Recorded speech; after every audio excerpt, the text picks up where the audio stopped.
Bon, ça partait pour être une bonne journée, c'était sans compter sur ma bêtise. Je n'ai pas pensé, que je partais de Nantes à l'heure de pointe, plus 20 minutes de route. Et en plus, qui c'est qui a oublié les places chez elle et qui a dû faire demi-tour pour aller les récupérer? Oh là là, je suis pas blonde pour rien.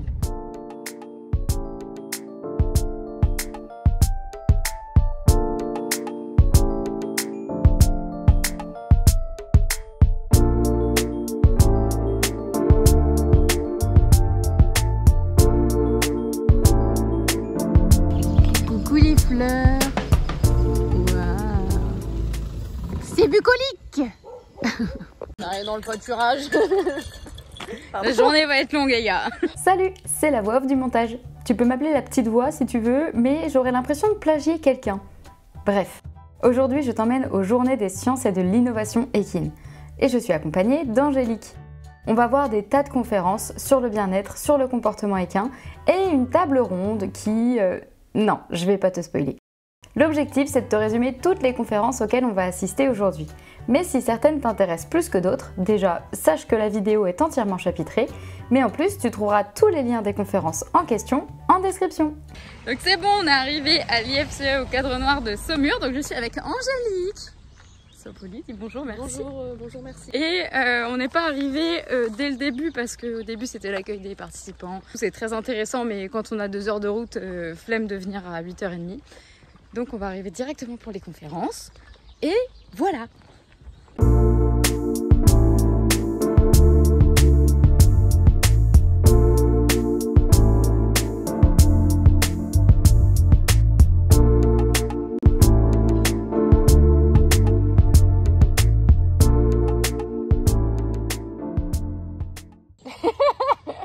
Non, mais pas ça. Vas-y. Non. On ne voit pas beaucoup. On ne voit vraiment pas beaucoup. Alors, petite rétrospective sur les conférences qu'on a vues ce matin. La première, c'était Romane Philippon ou Philippon? Philippon. Ah, pas du tout. Romane Philippon qui nous présentait les nouveaux indicateurs d'anticipation positive et de frustration. C'était super intéressant. Franchement, c'était trop chouette. Déjà pour dire ce que c'est que l'anticipation positive. Émotion quand on s'attend à une récompense. Et la frustration, c'est du coup une émotion quand on s'attendait à une récompense et qu'en fait elle est inaccessible ou alors trop attendue ou alors retardée. L'objectif de son étude, c'était de montrer quels signaux on pouvait observer chez le cheval dans le cas d'une anticipation positive ou dans le cas de frustration. Et elle s'attardait du coup sur les expressions faciales, le comportement et la locomotion, parce qu'il y a des indicateurs dans les 3 groupes, et du coup c'était hyper intéressant. Donc en gros, ce qu'elle a pu observer, c'est qu'un cheval qui est en anticipation positive, il a davantage les oreilles en avant, une encolure qui est basse et la lèvre supérieure peu avancée comme ça là.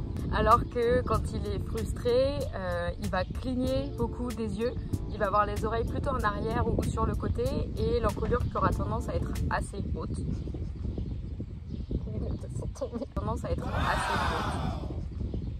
Concernant le comportement, dès qu'on a de la frustration, il a plus d'interaction visuelle avec les humains qui sont aux alentours, tactile aussi et il y a aussi plus de mouvements au niveau des oreilles. Et au niveau de la locomotion, quand le cheval est dans une émotion d'anticipation, la locomotion sera plus rapide, il y aura plus de foulée, plus d'activité, et ça on s'en doutait un petit peu. La limite entre l'anticipation positive et la frustration, elle était très fine et qu'en fait c'était surtout une notion de délai qui faisait qu'on basculait de l'un à l'autre. Donc c'est hyper important et ça renforce l'idée qu'il faut avoir un bon timing quand on travaille avec une récompense attendue pour un cheval. Et elle nous a aussi expliqué que en fait, dans la représentation des comportements, il y en avait plein qui avaient été étudiés chez l'humain, il y en a plein qui ont été étudiés chez le rat et la souris, mais par contre chez le cheval, on a une idée des émotions négatives et des comportements que les chevaux vont retransmettre, mais que dans les émotions positives, il n'y en a pas énormément, et donc maintenant, on a grâce à elle l'anticipation positive et la frustration qui finalement n'est pas positif.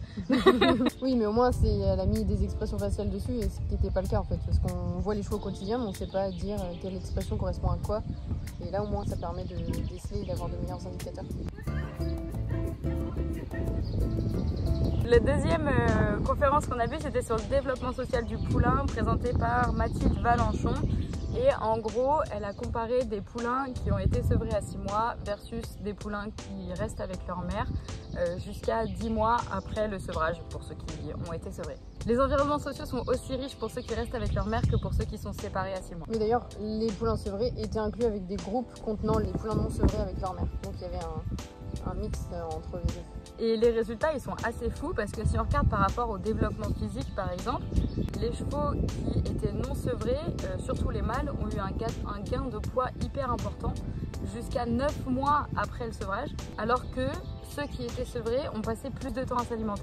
Petite explication des graphiques de la présentation qui sont hyper intéressants mais pas forcément faciles à comprendre comme ça au premier abord. Ces graphiques représentent le pourcentage de gain de poids des poulains à 1 mois, 4 mois, 7 mois et jusqu'à 9 mois après la date du sevrage. On observe en rose les femelles qui sont non sevrées, en violet les femelles qui sont sevrées, vert foncé les mâles qui ne sont pas sevrés et en vert clair les mâles sevrés. N'hésitez pas à mettre pause si vous voulez regarder le graphique avec un peu plus d'attention, mais grosso modo ce qui est intéressant de voir c'est que le rose et le vert foncé sont quasiment toujours au-dessus du violet et du vert. Donc le gain de poids par les chevaux non sevrés est toujours plus important que le gain de poids des chevaux sevrés, et ce même jusqu'à 9 mois après le sevrage. C'est fou. Ils n'arrivent pas à dire si c'est le fait qu'ils s'alimentent en lait, du coup ceux qui ne sont pas sevrés, parce que pour eux la tétée elle était très limitée, il n'y avait que 1 à 2 tétées apparemment par jour. Et du coup ils ne savent pas trop expliquer si c'est, à quoi c'est lié en fait cette prise de poids, parce que la prise de lait n'est pas assez conséquente pour vraiment l'expliquer de manière claire, donc on ne sait pas. Terrain de recherche. Ouh là là. Ils ont remarqué aussi que pour les femelles qui étaient non sevrées, elles avaient tendance à se faire plus de toilettage avec les autres et qu'elles étaient aussi plus centrales, donc plus populaires dans le groupe. Pour les mâles qui étaient non sevrés, eux, ils passaient davantage de temps à jouer et ils étaient plus à l'initiative du jeu que les poulains mâles qui étaient sevrés. Il y a aussi des trucs où ils n'ont pas vu de différence, notamment quand ils font des tests en mettant un objet inconnu dans la pâture ou quoi. Là, il n'y avait pas de différence entre ceux qui étaient sevrés et ceux qui étaient non sevrés. Pareil avec l'abord de l'humain et pareil avec une tentative d'initiation à la maréchalerie. Et idem, ils ont aussi fait des tests de grégarité où ils enlèvent le cheval du troupeau et il n'y avait pas non plus de différence entre les chevaux qui étaient sevrés et les chevaux qui étaient non sevrés. Par contre, un truc qui était intéressant, c'est qu'ils ont testé en amenant un nouveau congénère qui était inconnu, et en fait, les femelles non sevrées allaient beaucoup plus rapidement chercher le contact et étaient beaucoup plus curieuses que les femelles qui étaient sevrées. Par contre, pour les mâles, il n'y a pas eu grande différence. Mais en fait, c'est que j'ai l'impression que globalement, en fait, soit les mâles et les femelles non sevrés, ils sont plus rassurés et du coup, ils sont plus à l'initiative d'activités de manière globale, en fait. Donc ça a sans doute un lien avec le lien sécuritaire en fait avec la mère. Vu qu'ils se sentent en sécurité, ils sont plus enclins à explorer, initier des choses, et je pense qu'il y a sans doute un lien avec ça. Et c'est vrai qu'ils n'en ont pas parlé du lien de l'attachement sécuritaire, mais je pense que ça a sans doute un lien avec ça. Et du coup, la conclusion, c'était qu'il y a bien un impact de la rupture du lien maternel à 6 mois, même si l'environnement social reste riche et qu'il est amplifié chez la femelle. Par contre, la grande question qui reste, c'est est-ce que le retard se rattrape? Parce que là, on voit que jusqu'à 10 mois après le sevrage, le poulain est encore en retard, mais est-ce que dans les années d'après, il arrive à rattraper ce retard ou pas? Et ça, suspense. C'est pas encore. Et la dernière étude, c'était sur, alors le titre c'est « Quand être à l'écoute de son cheval prend tout son sens » par Martine Hausberger. En gros, elle analysait les signaux acoustiques de chevaux qui étaient en pâture dans des conditions optimales, et pour essayer de déceler s'il y avait des signaux acoustiques qui étaient liés au bien-être en fait. Alors eux, ils n'ont pas étudié tous les types de bruit que pouvaient faire les chevaux, ils ont étudié surtout les ébrouements. Ouais. Et donc ils ont étudié un troupeau de 20 juments sur 3 semaines, et moi je trouve ça assez incroyable. Il y a eu 5975 bruits émis par les juments, dont 95% sont des ébrouements. Je trouve ça dingue. Et qu'au final, en fait, dans ces 5975 sons, il y avait très peu de vocalises, genre de hennissements ou de trucs comme ça. Mais par contre, il y avait une production d'ébrouements qui était hyper importante. Donc ils ont remarqué qu'il y avait un lien entre la quantité d'ébrouements et la température, et que plus la température augmente, plus il y a d'ébrouements. Après, c'est une température qui s'est arrêtée à 20 degrés. Donc peut-être que si on était monté à 35 degrés, Après, sinon, les chevaux, ça voudrait dire que s'il fait 50 degrés, toutes les 2 minutes, ils font...